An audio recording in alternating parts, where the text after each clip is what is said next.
Muy buenas tardes, amigos de la mesa laboral que nos siguen en la programación de los domingos a las 6 de la tarde con interesantes diálogos sobre el ámbito sociolaboral. Saludo a todos los que nos siguen por Facebook, a los que nos siguen en directo y a los que seguirán en el futuro cuando vean las grabaciones que tenemos en Facebook y en YouTube. En esta ocasión tenemos un programa especial, es el último de la programación de este año de 2021. Hemos seleccionado una serie de temas que han sido importantes y relevantes en nuestra programación del año. Para esto tenemos a 6 participantes de la mesa laboral, lo cual es normalmente un número excepcional. Y además estamos con un equilibrio geográfico, diría yo. Tenemos 2 participantes desde Santa Cruz, 2 desde Cochabamba y 2 desde La Paz. Entonces, saludo a la doctora Magdalena Lambertín, a Edi Kushida, a Rodolfo Erostegui, a Gonzalo Crespo y a Cristian Amestegui. Esperamos que se incorpore después Gonzalo Rodríguez desde Cochabamba. Vamos a empezar con nuestra programación entonces de los temas que van a abordar cada uno de los colegas de la mesa laboral independientemente y van a presentar sus perspectivas, sus visiones y lo que ha sido nuestra deliberación en el pasado. Empezamos con la presentación de Rodolfo Erostegui sobre el tema construcción social del mercado de trabajo. Adelante, Rodolfo. Ok, gracias, Jorge. Gracias a todos los participantes y ha sido, antes que nada, un año bastante productivo para aquí, para la mesa, ¿no? Porque hemos abordado muchos temas. Yo varias veces hice mención de que el mercado de trabajo era el resultado de una construcción social que se va dando a lo largo de la historia. Siempre lo que hoy es el mercado de trabajo será seguramente distinto a finales del próximo año, porque van a intervenir nuevas leyes, van a intervenir nuevos actores, qué sé yo, ¿no? Esto va siempre permanente cambio.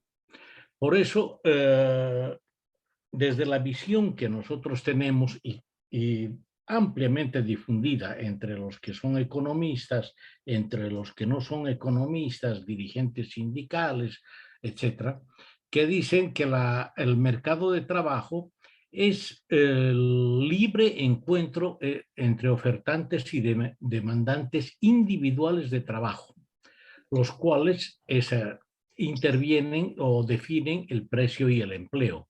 Ustedes pueden imaginarse mentalmente lo que está ocurriendo. Siempre hay 2 curvitas que señalamos. Uno es la oferta y otra la demanda de trabajo, y el punto en las cuales se cruzan es el punto de equilibrio que fija el salario y fija el nivel de empleo. Pero además, nosotros partimos, en alguna teoría económica se parte de que los actores tienen un comportamiento racional. Se guían, dice, como esta racionalidad, básicamente por la utilidad que van a obtener en su actividad de trabajar o de contratar, ¿no? Entonces, por otro lado, hay variables que son externas, tanto al trabajador como a los empleadores, que tienen que ver con la cultura que tienen los trabajadores, con la cultura que tienen los empleadores, ¿sí? Con los conflictos que se van presentando a lo largo de todos los años y todos los días encontramos conflictos, bloqueos, etcétera, y todos estos elementos comienzan a impactar en lo que es el mercado de trabajo. En la teoría económica también, en estas teorías económicas,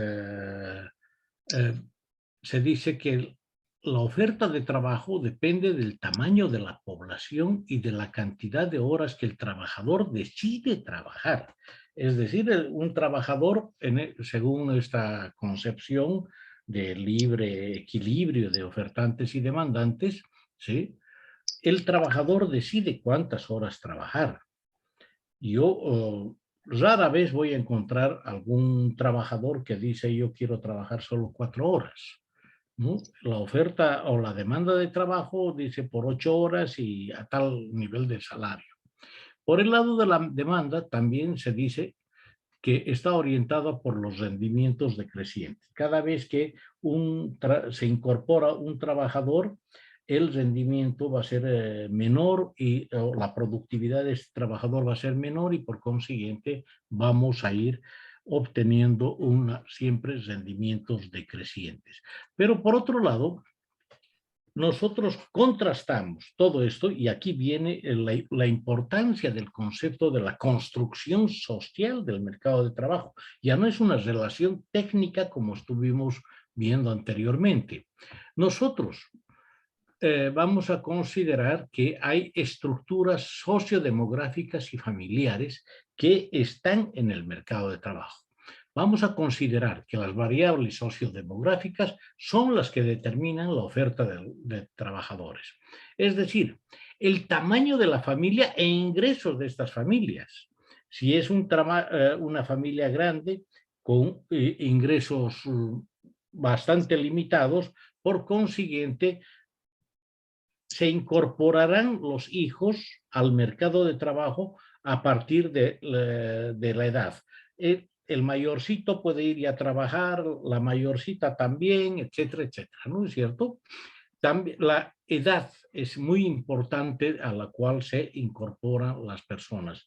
Si es muy joven, si es muy mayor, si es jubilado o no, etcétera, y todavía se está incorporando porque ahora los jubilados también trabajan, se están incorporando y va a depender mucho esa percepción que tengan. Por otro lado, la escolaridad o el nivel académico que hayan logrado las personas en su vida. Con la escolaridad, si es una persona que ha abandonado la primaria o que está en la secundaria o que tiene un doctorado, van a tener distintas oportunidades en el mercado de trabajo. Y lo más importante que siempre hay que tomar en cuenta es el género de las personas que que se tiene. Si es hombre, si es mujer, etcétera, habrá un nivel importante de percepción. Si es mujer, muchos empleadores no las prefieren porque la mujer trabaja menos horas, porque la mujer tiene muchos beneficios por embarazo, por maternidad, etcétera, etcétera, ¿no? Por consiguiente, todos estos elementos son los que están acompañando cuando una persona decide entrar al mercado de trabajo. Por otro lado, desde esta perspectiva también, no solo se toma en cuenta al mercado formal, sino también al informal. Lo que ocurre en el mercado formal, que es lo que generalmente nosotros percibimos como mercado de trabajo, está ocurriendo también en el sector informal. En una empresa informal van a tener exactamente las mismas barreras, los mismos elementos que impiden o que aceleran la incorporación del trabajo de las personas. Por otro lado, desde el lado de la demanda también hay algunos elementos que se distinguen. La demanda de trabajo tampoco es homogénea. Una cosa es la demanda y la oferta y la calidad de trabajo que están ofertando las grandes empresas. Ellas tienen una gran capacidad de mejorar, tienen seguridad industrial, equipos de protección personal, etcétera. Todos estos elementos, ¿no? Las medianas tienen menos capacidad de y las chicas y en el sector informal prácticamente desaparecen y más se parece esto a un trabajo de precario que a un empleo decente que estarían en las grandes empresas. Las personas lo saben cuando están yendo a ofertar su mano de obra. Primero prefieren recurrir a una empresa grande. Si es que no logran encontrar trabajo en las grandes, van bajando de tamaño hasta que pueden terminar ofertando su mano de obra en el sector informal. Por otro lado, desde la demanda también hay un elemento muy importante, que la demanda de trabajadores está en función de la apropiación tecnológica que realizan las empresas y si es un trabajador si tiene o no capacidad para trabajar con determinado nivel tecnológico. Hay muchas empresas que fabrican muebles que la parte de las molduras las realizan con robótica. Por consiguiente, si están requiriendo una persona para trabajar en esa sección, lógicamente van a preferir a una persona que sepa de computación, que tenga estas características específicas. Las empresas también se apropian de acuerdo a su tamaño, ¿no? Es decir, una empresa chica tiene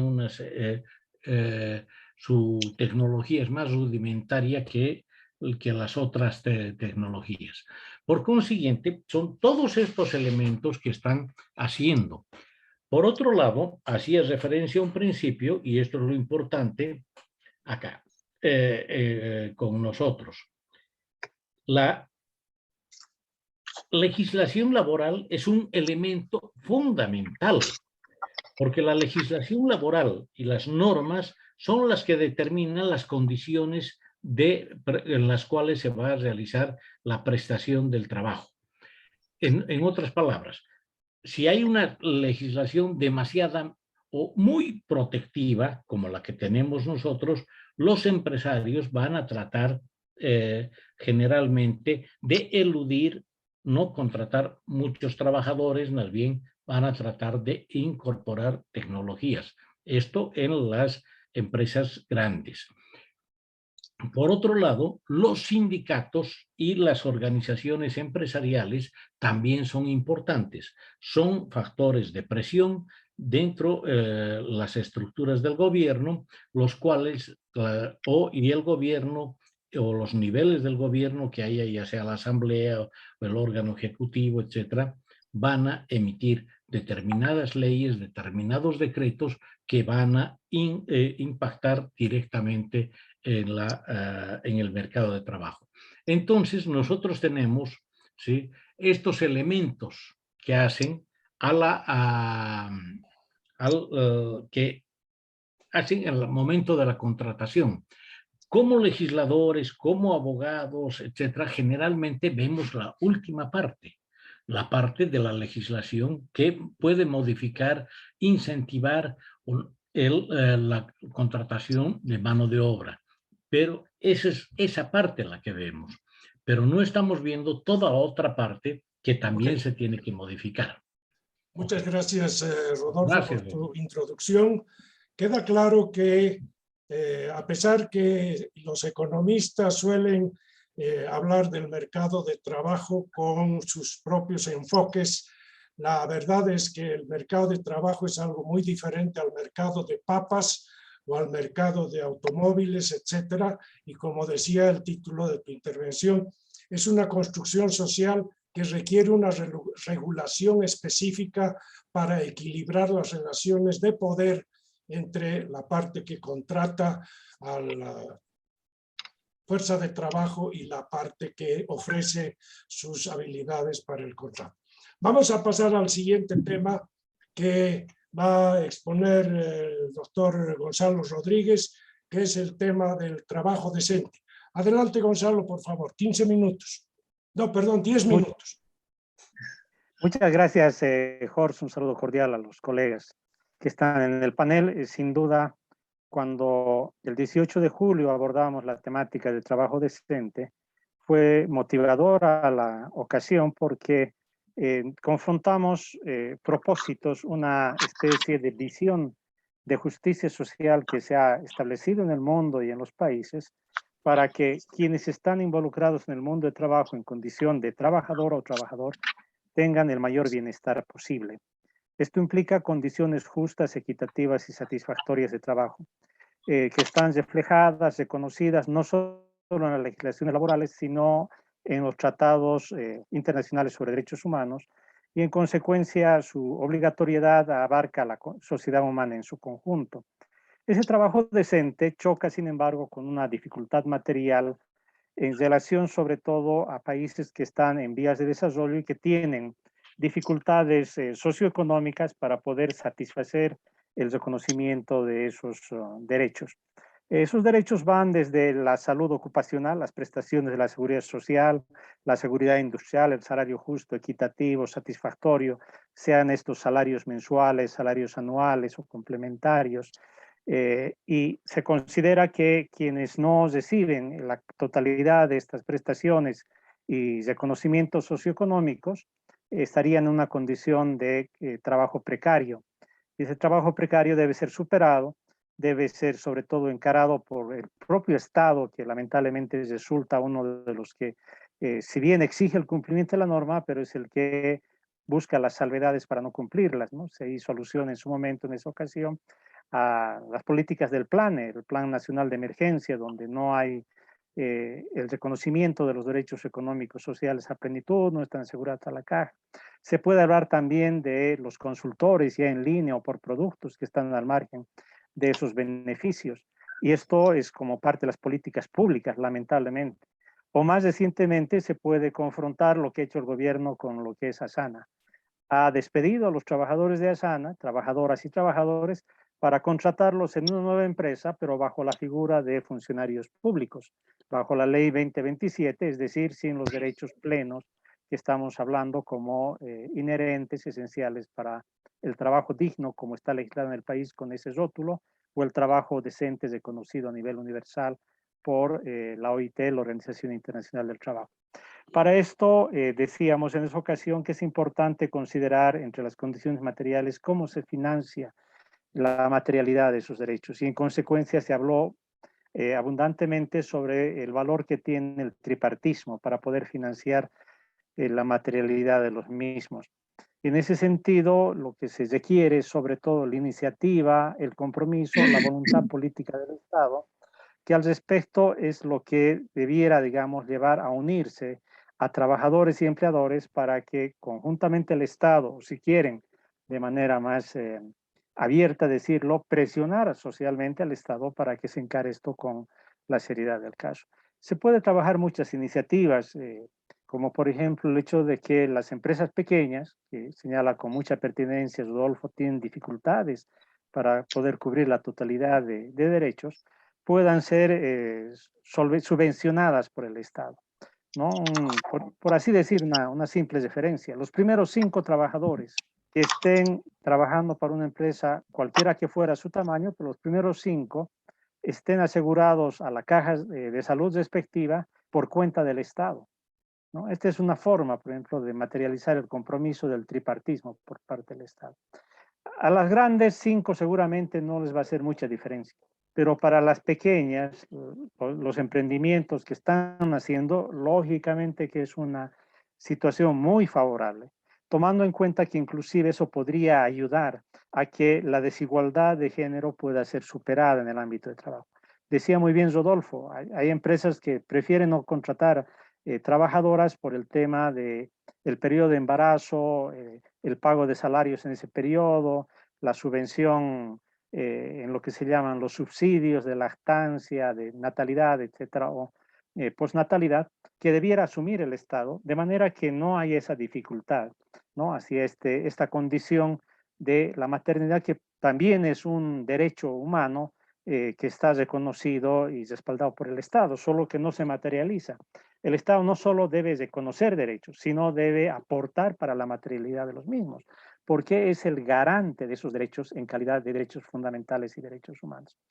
En consecuencia, tenemos un desafío como sociedad con todos sus actores, empleadores, trabajadores, trabajadoras y Estado, de alcanzar esta perspectiva de real, digamos, materialidad del trabajo decente, el trabajo digno en el caso boliviano, y que debiera unirnos, decíamos en esa ocasión, en un gran pacto social para establecer políticas públicas que nos permitan involucrarnos como sociedad y Estado en esa perspectiva de modo decisivo, cierto y además sincero hacia la población, sin darle, digamos, lugar a la demagogia o simplemente a la creación de conflictos sociales, y donde el Estado lamentablemente es el peor ejemplo hasta ahora, ¿no?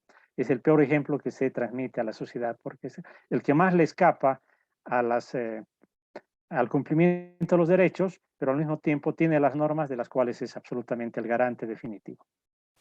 Gracias, Gonzalo. La intervención tuya ha esclarecido adicionalmente la situación del mercado laboral como un ámbito diferente al enfoque meramente de la frialdad de las variables que operan en los mercados de bienes o servicios. Y por eso existe una regulación a nivel nacional, pero desde 1919 también una regulación internacional en la Organización Internacional del Trabajo, que emite una serie de disposiciones que son los convenios que respaldan el enfoque del tripartismo, que quiere decir hay en el mercado de trabajo tres actores fundamentales. Ahora eso se puede completar con una idea que hemos trabajado también mucho en el ámbito de la mesa laboral, que es el Consejo Económico y Social, que es donde se expresa la relación entre las tres partes para el diálogo que funciona en Europa con mucha antigüedad, desde la década de los años 20, en otros países latinoamericanos desde la década del 70. Aquí en Bolivia intentamos crear el Consejo Económico y Social en el año 2005. Hubo apoyo para eso por parte de los candidatos de la época, pero después se desvirtuó la cosa.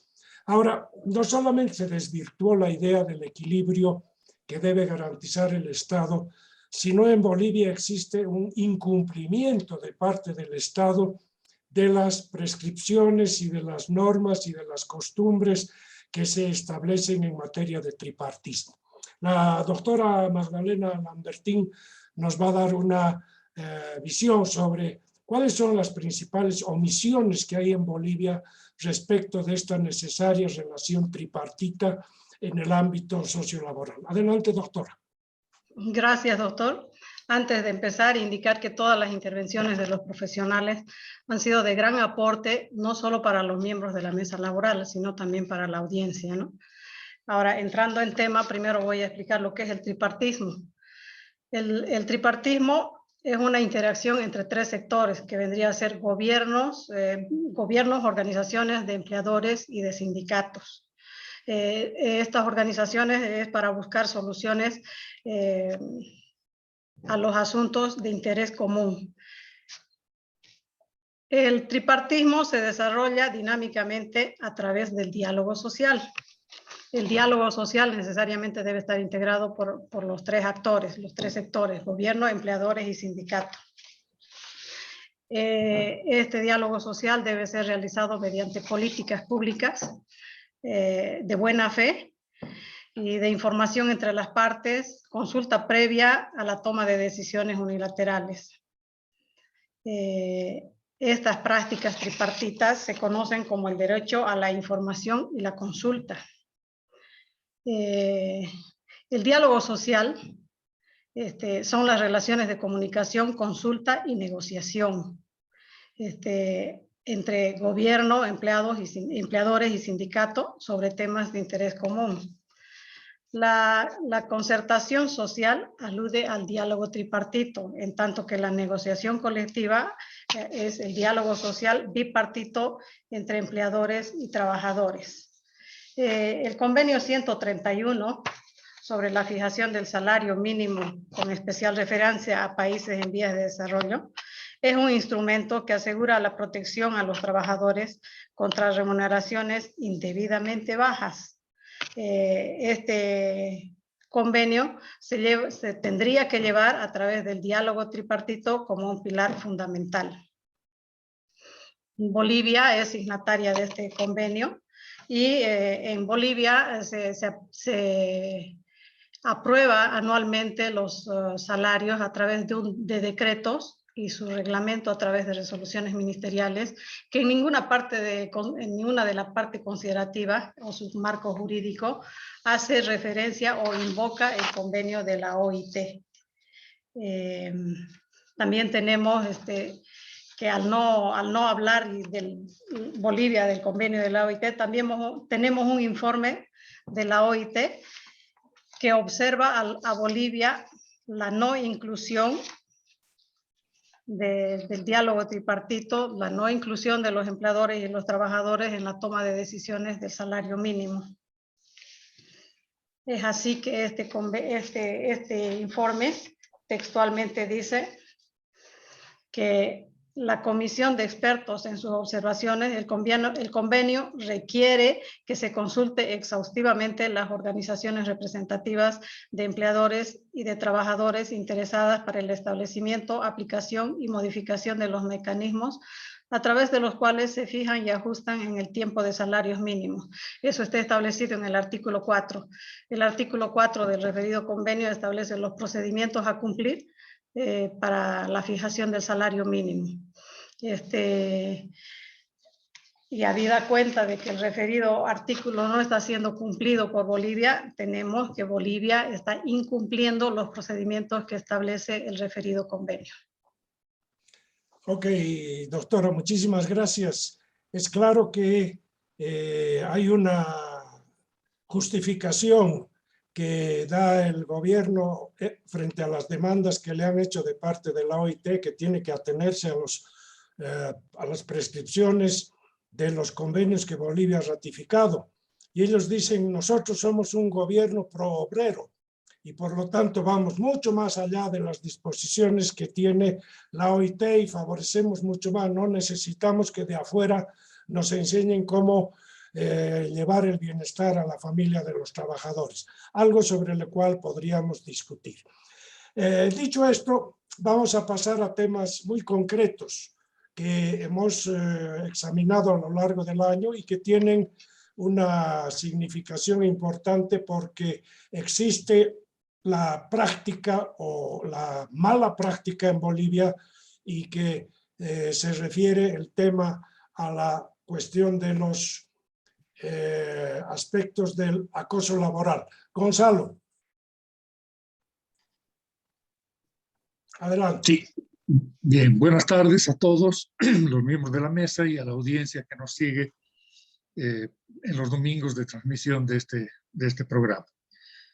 El día 21 de febrero de este año abordamos el tema de acoso laboral y es tan importante el tema que tuvimos que hacerlo posteriormente en un segundo programa en el que habíamos ampliado algunos conceptos e hicimos algunas consideraciones normativas y también respecto a la orientación de la jurisprudencia en este momento.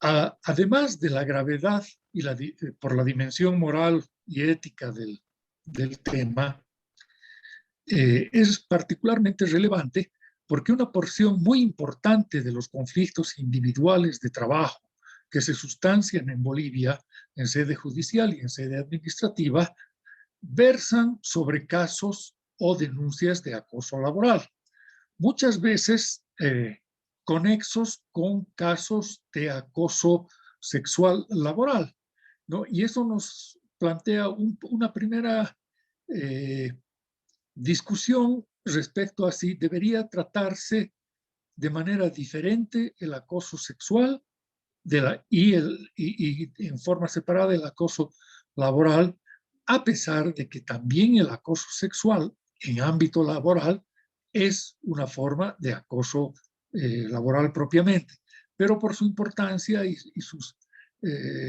implicaciones merece además un trato diferente por la justicia penal, ¿no? Pero, ¿qué es acoso laboral?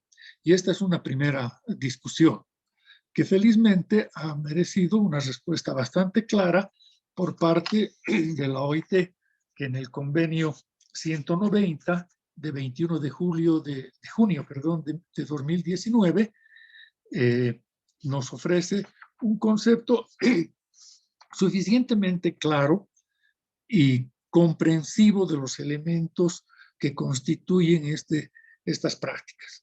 El artículo primero de este convenio 190 nos señala que la violencia y acoso laboral designan al conjunto de comportamientos y prácticas inaceptables o de amenazas de tales comportamientos y prácticas, ya sea que se manifiesten una sola vez o de manera repetida, que tengan por objeto que causen o sean susceptibles de causar un daño físico, psicológico, sexual o económico, incluyendo la violencia y el acoso por razón de género. Como vemos, esta definición o este concepto de la OIT incluye numerosos elementos que nos clarifican qué es lo que se conceptúa como acoso laboral y qué no se conceptúa como aquello. Ya desde la definición de parte de la OIT surge una controversia. Para la OIT dice que basta un comportamiento para que se considere una cierta conducta como de acoso laboral. Al contrario, la legislación laboral nuestra hoy nos dice que es un elemento necesario la repetición o la conducta reiterada de una conducta de acoso para que se conceptúe así. La legislación nuestra dice que se considera acoso la reiteración de la conducta, lo cual es, en mi criterio, indignante. Un apunte que olvidaba. El convenio 190 de OIT señala que debería entrar en vigencia el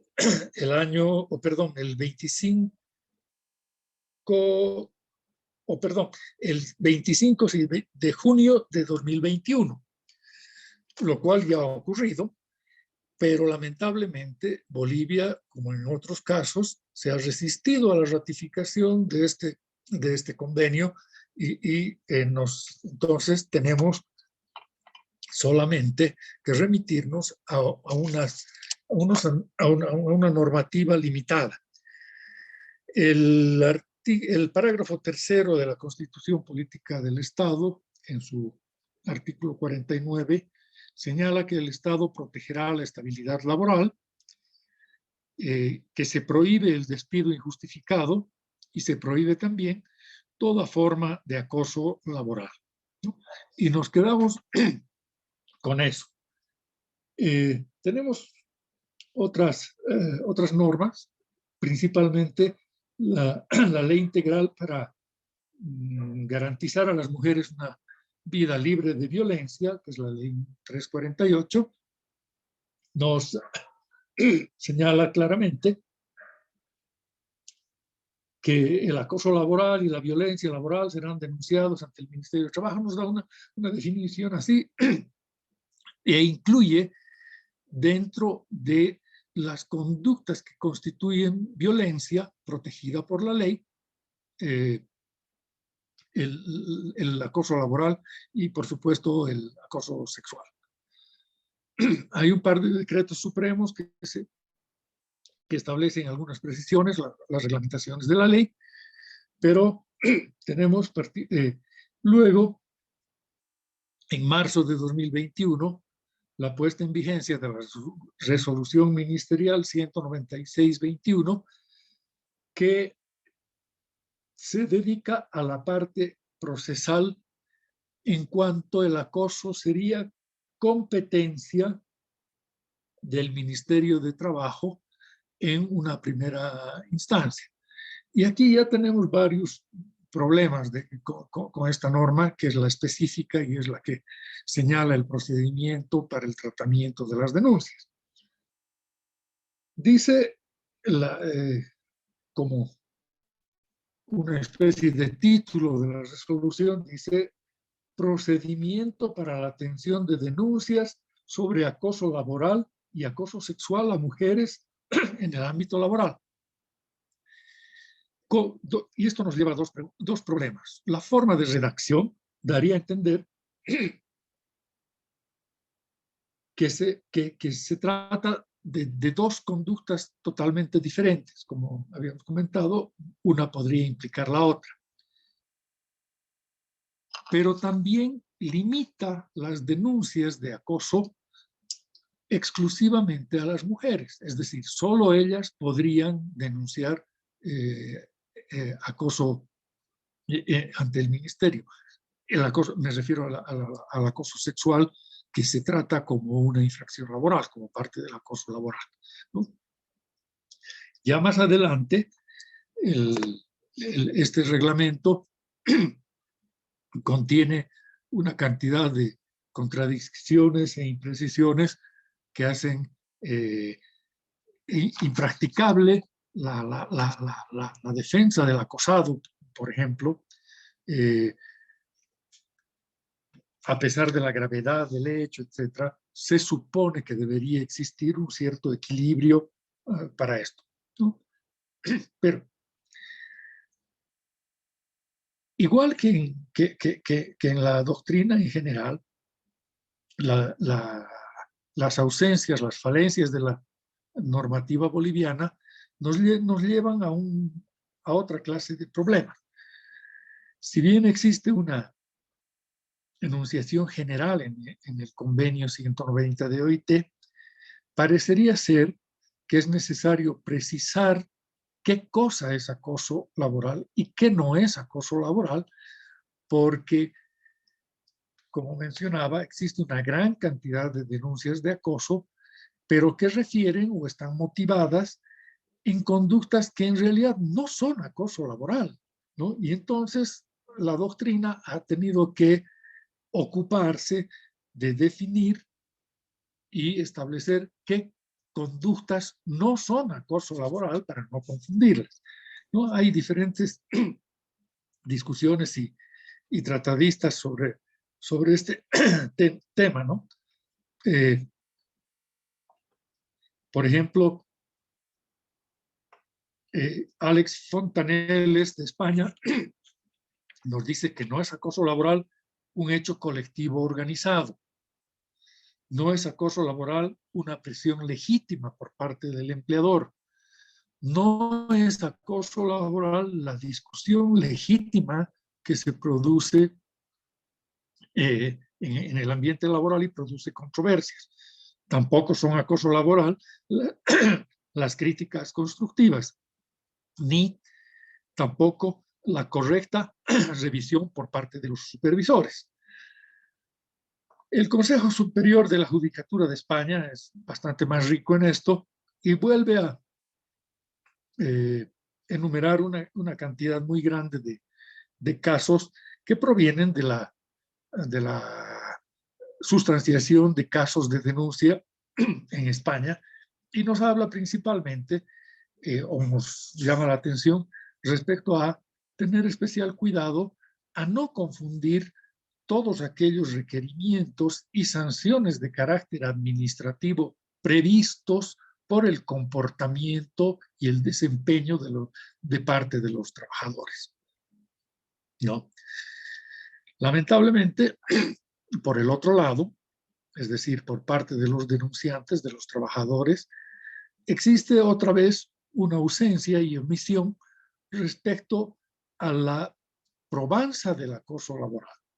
Y aquí tenemos una confrontación con varias conductas y prácticas procesales que hacen, igual que en materia penal en algunos casos, que las víctimas del acoso resulten en el procedimiento de averiguación y sustanciación de un proceso administrativo de otra clase, que estas víctimas deban revivir la situación que las motivó a realizar la renuncia, lo que se llama en materia penal la revictimización, ¿verdad? Entonces, vemos que además de la ratificación del convenio 190 por parte de Bolivia, más allá de una simple resolución ministerial que resulta contradictoria e insuficiente, es necesario un desarrollo normativo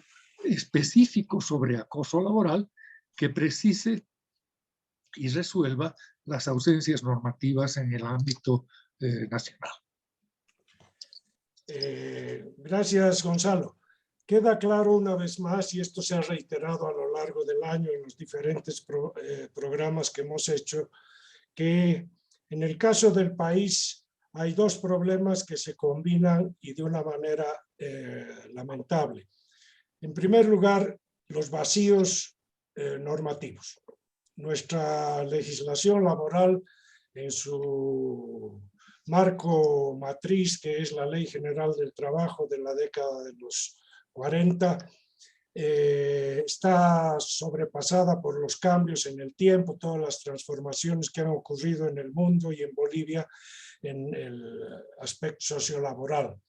Pero en segundo lugar, no basta con que las leyes, las normas, las resoluciones sean perfectas, si fuera el caso en Bolivia, porque deben ser interpretadas y deben ser administradas de tal manera que corresponda al espíritu de la ley, pero también al espíritu de justicia, y por eso es que hay las instancias dirimidoras, los juzgados laborales o los juzgados civiles.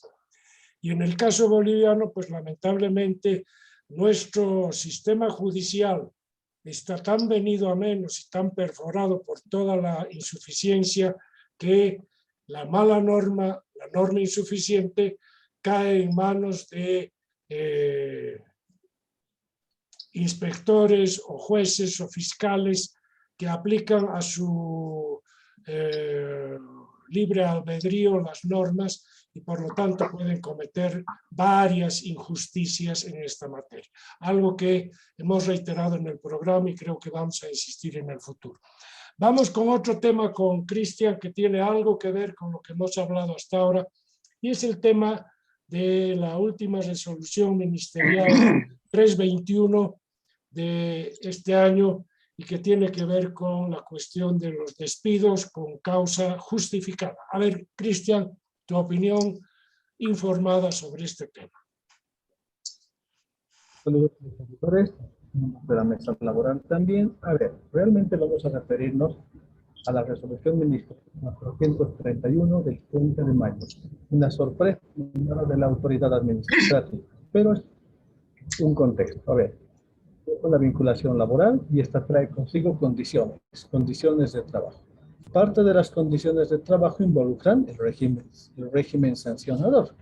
Entonces, será pues sancionado aquel tipo de conductas que no sean aptas con la costumbre del empleador, con las costumbres, de hecho, de la industria probablemente y otras tipificadas en la legislación, en los reglamentos internos o en el contrato de trabajo verbal o escrito. Bien, está por demás decir que si vamos a hablar del régimen sancionador, tenemos que seguir lineamientos internacionales sobre el tema.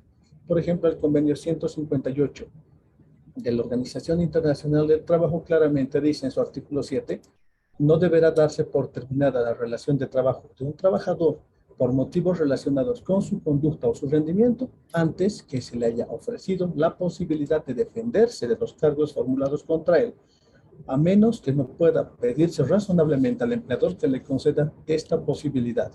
Este convenio no está ratificado en Bolivia, pero el Tribunal Constitucional, el Tribunal Supremo de Justicia, los fallos y las resoluciones, perdón, que salen del Ministerio del Trabajo, los citan como si fuera normativa usual, común y corriente, entenderemos que está en aplicación práctica. Bueno, pero si vamos a hablar de régimen sancionador, su última opción, la última salida siempre es el despido. Antes de ello habrá otros canales sancionadores que no involucren una desvinculación. Dentro del despido está la posibilidad del despido con causa justificada, también llamado con justa causa del artículo 16 de la ley y 9 del reglamento, con tipicidad como por ejemplo por ejemplo robos, hurtos, abuso de confianza o por ejemplo despido por omisiones a la seguridad y salud en el trabajo, incumplimiento del contrato, etcétera. Toda una pequeña lista que traen dicho artículo 16 o 9 del reglamento. Bueno, es parte del conjunto. Esa posibilidad es así una de ellas. Hay 24 otras formas desvinculatorias. Sobre esta me voy a referir. Bueno, está ya de antemano, ya entendido que un empleador que va a hacer uso del despido con causa justificada tiene pues que obedecer los lineamientos y garantías mínimas del derecho a la defensa, del debido proceso y de la presunción de inocencia, consagrados también en la Constitución política. Pero hasta ahí está muy bien, hasta el momento en que la ideología y la hiperideologización se meten en el tema. Porque sabemos que las reincorporaciones, es decir, la opinión por parte del jefe departamental del trabajo reinsertando a un trabajador despedido porque a consideración de esta autoridad un despido hubiera sido sin causa, injustificado o forzoso, se volvió la regla. Ya estamos conviviendo con ello 15 años y los empleadores finalmente ya se han acostumbrado. La trampita misma apareció el año 2010 en una resolución ministerial bajo número 868 de aquel año, que decía que tiene que haber una audiencia de reincorporación. Si el empleador o su apoderado no se presentaren a la audiencia, ya serán declarados así como, entre comillas, llamémosle, culpables, en sentido de que un despido sin causa hubiera tomado lugar, emitiéndose automáticamente una reincorporación.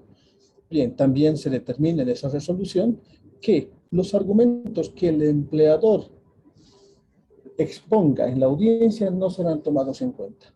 Nadie ha apelado, nadie le ha importado mucho, al final el país entero se ha vuelto víctima de esto, porque en un caso concreto que hubo, tipo año 2010, de hecho, cuando apareció esto, un jefe departamental del trabajo en Potosí se animó a sacar una no reincorporación ante queja del afectado, llamémosle, del trabajador despedido, del ex trabajador despedido. El ministro de Trabajo le mandó así una carta interna y le dijo a dicho jefe departamental de la época: lea bien la norma, usted no puede no reincorporar. La norma dice que usted solo tiene potestades y obligación de reincorporar a todos. Tiene 24 horas para cambiar la decisión. Y bueno, desde esa vez ya se sentó el precedente que no puede haber reincorporación fallida. Puedes tener ahí el cadáver todavía fresco, el inspector va a decir, no me es prueba suficiente, que de antemano el proceso mismo y el procedimiento mismo, las dos variables, están viciadas. Porque pongámonos en los hechos. Ahí está un inspector escuchando lo que dice una parte, escuchando lo que dice la otra parte, pero no puede tomar testificales, no puede tomar confesorias, no puede ir a verificar de qué trató el tema, no puede hacer visitas, no puede pedir estudios grafológicos. Tiene que basarse en lo que escucha, entiende y cree. Papeles por aquí, papeles por allá, pero no asentando en lo que verdaderamente pudiera haber ocurrido. Muy importante, por ejemplo, en temas de seguridad y salud en el trabajo. Bien, bueno, resulta que hemos convivido con ello. ¿Y qué hacen cuando se trata de aliados? Ejemplo, una empresa estatal es la que ha hecho el despido, pongamos, podría haber sido el teleférico, podría haber sido el BOA. Y resulta que han encontrado una salidita técnica para el caso de aplicar justicia en el ámbito administrativo pro amigos, y se llama caso controvertido. Ellos dicen, cuando emana un caso controvertido para ellos, no nos podemos pronunciar sobre una solicitud de reincorporación, provisto que este ente administrativo no tiene capacidad de definir ningún tema de administración, de reincorporación u otro, dado que el artículo 9 del Código Procesal del Trabajo claramente dice que toda controversia tiene que pasar por acervo probatorio ante el Poder Judicial, el órgano judicial, si quieren modernamente. Así que no nos pidan que nosotros digamos nada, ni para bien ni para mal. Se llama caso controvertido. Todo el resto, los empresarios enemigos ideológicos, pues tienen que sufrir la reincorporación. Bien, pero resulta que el 30 de mayo de este año aparece una gran... Ahí desapercibido, el Ministerio de Trabajo emite la resolución 431, que cita esta frase. Si el empleador retira a un trabajador en forma directa por el artículo 16 de la ley o 9 del reglamento, sin observar las reglas, habrá incurrido en despido injustificado y desconocido la garantía del debido proceso en cuanto a la vigencia del principio de presunción de inocencia. Consecuentemente, ningún empleador puede despedir a un trabajador de forma directa haciendo uso de dichos artículos. Fin. ¿A qué reglas se está refiriendo? 2 líneas arriba y dice, se requiere para hacer un despido en el ámbito penal una imputación formal y otros temas del artículo 16 como tal, que el despido hubiera sido decisión de un proceso administrativo interno. Y ahí viene un gran problema, porque el ministerio sabe que no es posible que todo empleador pueda llevar adelante un proceso administrativo interno, porque necesita para seguir debido proceso un reglamento interno que permita un sumario interno que defina las reglas de dicho procedimiento. ¿Quiénes son los sumariantes? ¿Cuánto tiempo dura el sumario? La etapa probatoria y su duración. ¿Qué tipos sancionatorias podría aplicar? Provisto que la ley laboral solo trae una, el extremo máximo, que es despido. Pero tal vez el sumario interno podría tener otras como suspensión sin goce salarial, llamada verbal de atención, llamada escrita de atención u otras. Bueno, entonces todo despido que pasa ahora por el ministerio, ellos dicen su sumario interno. ¿Alguien se anima a decir? 3 posibilidades hay. ¿Alguien se anima a decir? Es que no sabía cómo hacerlo porque no lo tengo probado, qué pena. Entonces usted incumple esta norma, reincorporación automática. Otro viene y dice, lo he hecho de una u otra manera, emulando normativa procedimental, por ejemplo, 10 días de plazo probatorio del Código Procesal del Trabajo, por decir algo, lo he emulado y lo he llevado adelante, y trabajadores y empleador han decidido el despido con causa justificada. No, reincorporación por indebido proceso. Pero el caso más chistoso está en el tercero, porque hay algunas pocas empresas que tienen reglamento interno, porque lo han aprobado antes de la prohibición de aprobar nuevos reglamentos internos de la resolución ministerial 737 del año 2009. Por tanto, ya estamos llegando a 12 años que no se pueden aprobar reglamentos internos. Y él dice, aquí está el sumario interno, el sumariante interno ha determinado su despido. Como el ministerio no puede escuchar los argumentos del empleador porque la resolución lo prohíbe, la 868, igual encamina a audiencia de reincorporación y termina en una reincorporación como tal. A pesar que hay una sentencia constitucional bajo número 177 del año 2012 que dice, en caso que un sumario interno hubiera decidido la desvinculación de un trabajador, se prohíbe que el Ministerio de Trabajo lleve adelante procesos de reincorporación, siendo que la segunda instancia solo puede estar a cargo de un juez laboral, el juez natural laboral. El ministerio lo hace nomás. Viene, conclusión. Entonces, al presente, en el país, está ocurriendo continua y diariamente una imposibilidad material, no de esta norma 431, sino del conjunto sancionador que termina probablemente, dado un contexto en un despido, dejando al empleador en indefensión. Y nadie dice finalmente nada. ¿Por qué? La pregunta. ¿Y por qué nadie dice, por ejemplo, usted, señor inspector, ha llevado adelante la audiencia a pesar que yo tenía mi sumariante que decidió el despido y usted no debía haber llevado la audiencia porque la sentencia constitucional 177 no se lo permitía? Por tanto, usted ha obrado y su superior, el jefe departamental, ha emitido una resolución contraria a la propia Constitución porque la sentencia lo prohíbe, porque nadie se anima, provisto que la justicia en el país, en todo ámbito, está tan mal vista que no se sabe qué va a salir. No se sabe si le van a dar curso, no le van a dar curso o va a quedar finalmente en nada. Esa es una grave problemática. Efecto, con esto termino. El efecto que está trayendo lo voy a poner en ejemplos concretos.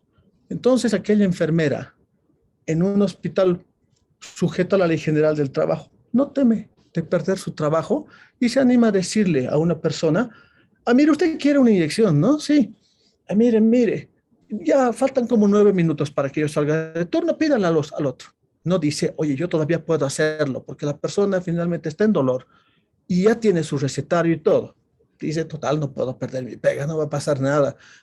O tal vez aquel que está queriendo exportar sillas finas y resulta que hay un trabajador negligente que echa a perder material continuamente y este dice, yo 3 veces he conseguido reincorporación, de aquí no me sacan. Es más, aquí yo voy a hacer empresa social.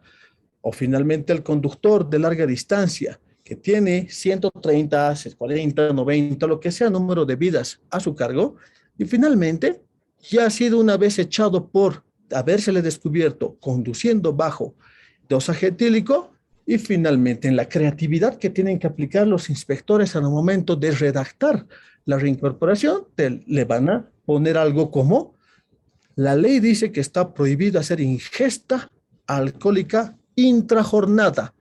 En ninguna parte dice que ya llegue borrachito, por tanto, no vemos que haya pasado nada. Okay. Esa es la situación presente. Ok, entonces tenemos un tercer elemento que perjudica, digamos, el equilibrio en el mercado de trabajo, en sus objetivos y en sus funciones, porque lo hemos reiterado en varias ocasiones en programas anteriores. Quien mucho protege, al final desprotege. Esa instructiva que lleva el Ministerio de Trabajo desde el ámbito superior, que no puede haber fallo en contra de los trabajadores y que los trabajadores tienen que ser siempre beneficiados en cualquier circunstancia o litigio, porque eso corresponde a un gobierno de las características actuales, lleva a una situación de injusticia. Y además de eso, a una falta de creación de nuevos empleos que hemos mencionado en esta ocasión, empleos decentes.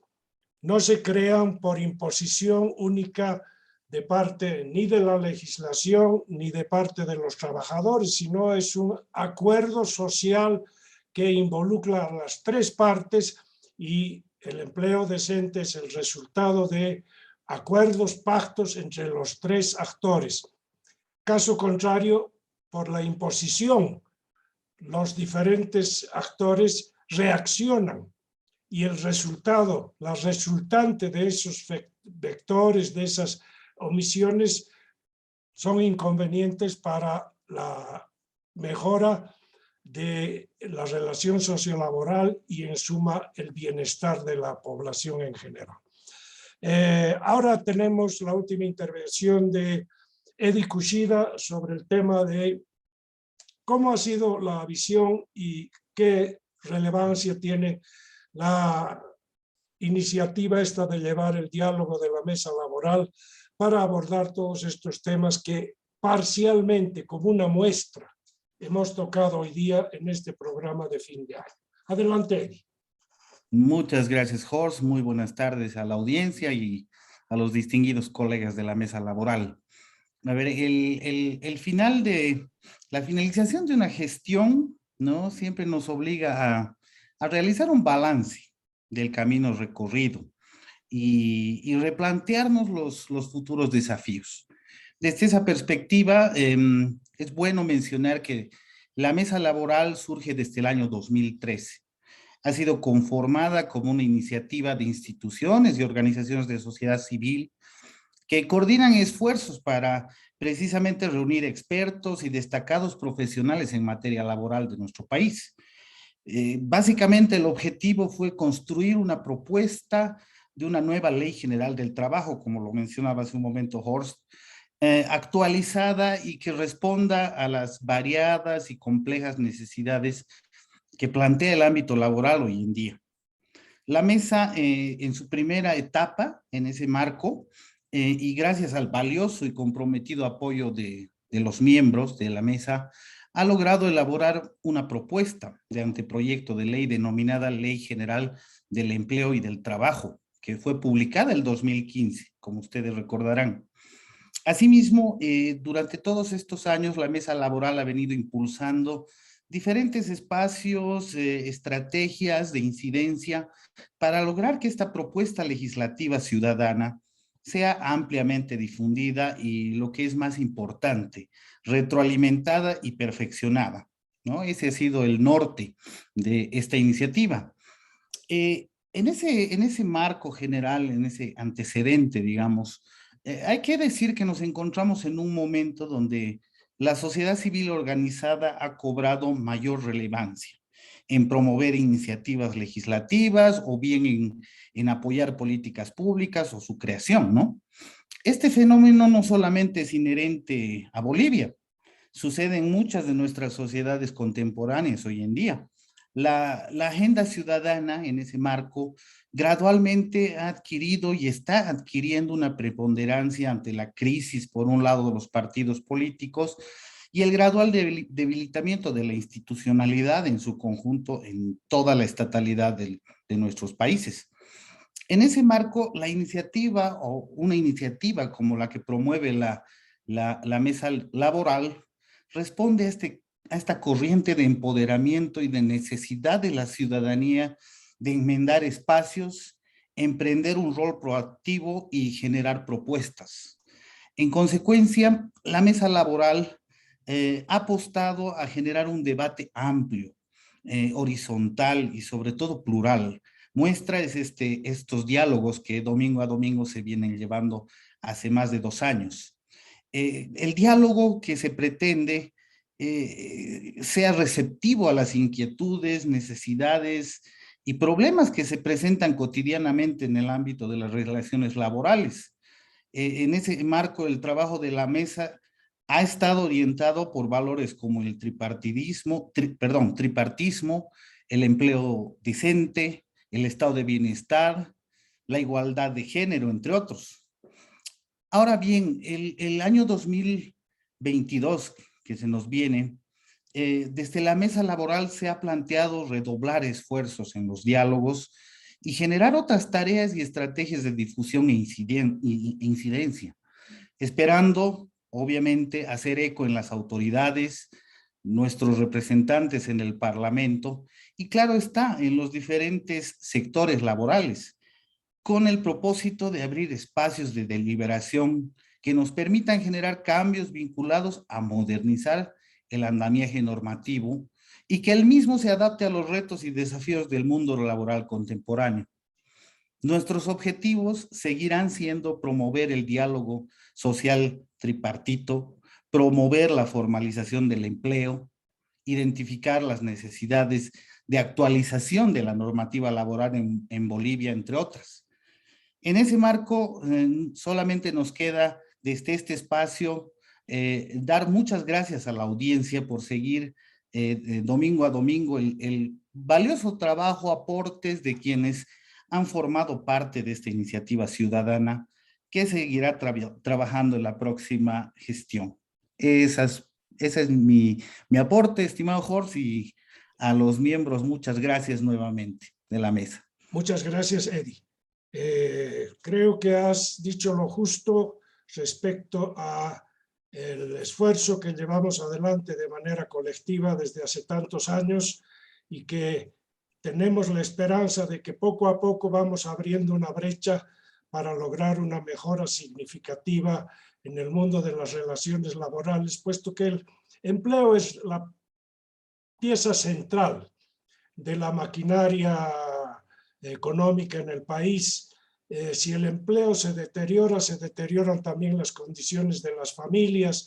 Por lo tanto, hay que reconocer que es en el empleo donde se juega todo el catálogo de principios de la justicia, de la dignidad, de la moralidad, etcétera, y que por lo tanto tratar de enmendar y corregir lo que falta de normativa, pero al mismo tiempo lo que falta de capacitación y educación por parte de los representantes de la administración pública a la hora de impartir equidad y justicia en los diferentes ámbitos que pudieran ocurrir, las tensas relaciones que siempre existirán entre el capital y el trabajo.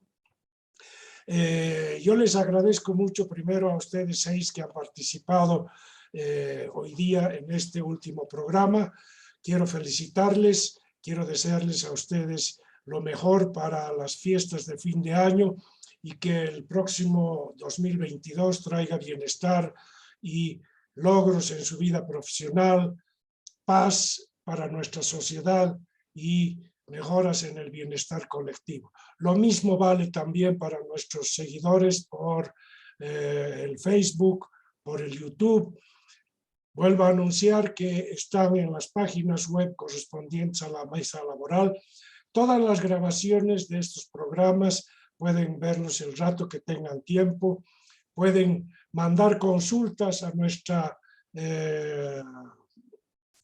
página web y a las propias personas que componen la mesa laboral para que armemos un programa el próximo 2022 que pueda responder y satisfacer las necesidades y aspiraciones del ámbito trabajador en equidad y justicia con el ámbito de los empleadores. Les deseo a ustedes un feliz fin de año, todos los mejores deseos para ustedes, sus familias y el país para el 2022. Muchísimas gracias, vayan ustedes con la tranquilidad de que la mesa laboral regresará el próximo año con energía, con nuevas iniciativas y con nuevos esfuerzos para satisfacer nuestro cometido institucional. Muchísimas gracias, muchas felicidades a ustedes, bienestar para todos. Adiós, hasta luego. Adiós.